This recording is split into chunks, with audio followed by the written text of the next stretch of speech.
Steele and Vance continues, a big week. Some would look at it as a huge positive. Some return to normalcy with travel restrictions being lifted. All the people in the trucker convoy are going, yes, right? Because the reality is people were mad about the fact they had to wear a mask on a plane, that they, had to show vaccination status, etc. And here's the thing, it's been miserable traveling in the last almost 3 years in Canada. It has been very difficult to get the ArriveCan app and fill it all I didn't find that out. difficult. Well, some people did. Okay. Some people had trouble, seniors who didn't have smartphones. I helped my parents. And what have you. Yeah. So here's the reality. The Trudeau government, let's play some video of what Canadians have actually experienced in the last little while. The Canadian government, finally, the Trudeau government said, all right, we're getting rid of all the travel COVID restrictions. You don't have to prove you're vaccinated. You don't need to use the ArriveCan app. You don't need to self-isolate.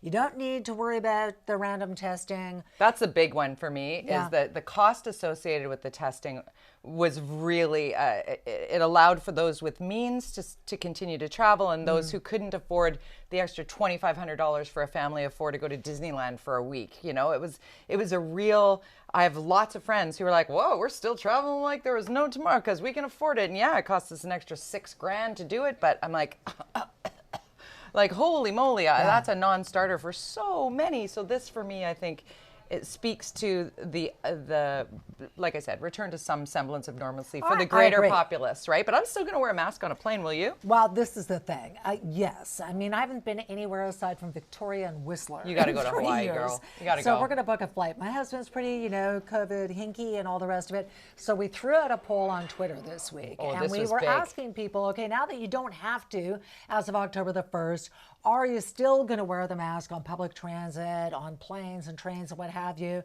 And boy, we got a massive response. And this is what it was.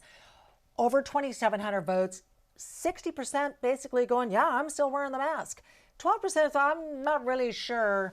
But I think that's an interesting thing because the federal government said, oh, we still are encouraging people to wear masks.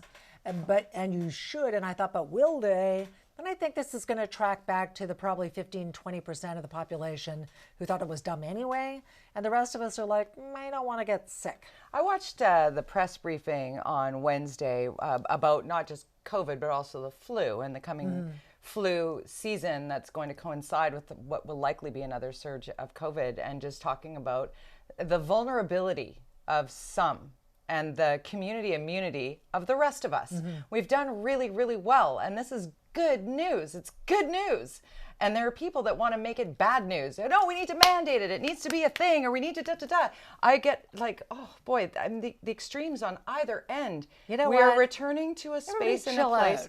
Exactly. Returning to a place and a space where the personal choice of personal protection is a big piece of this puzzle. And you need to respect the choices of others. Yes. And you also need to respect the fact that if somebody doesn't have that tolerance, I've got a really good girlfriend of mine who is not comfortable in a crowd. She wears a mask all the time. She's not, overly worried. She just has been through a lot in the last couple of years. And if she doesn't want you coming in her house because you're not going to wear a mask or you're not going to be vaccinated, then allow that to be her okay thing, right? I would say this. I do feel like this is the Trudeau government. This is more politics than science. It's, we've been following the science. It was like, okay, that's weird because we're in actually a worse-ish position than we were a year ago, or at least the same position. So what changed?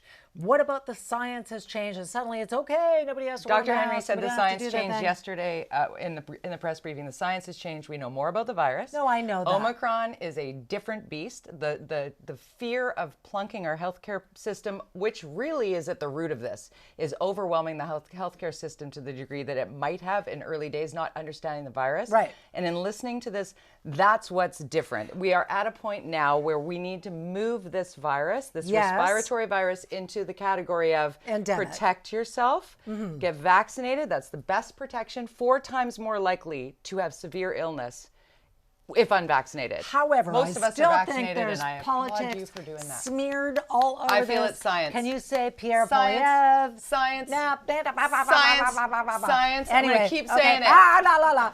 Okay, See? so Don't get uppity. It's science. all I'm saying My mom was a scientist. is that there's a little politics involved as well.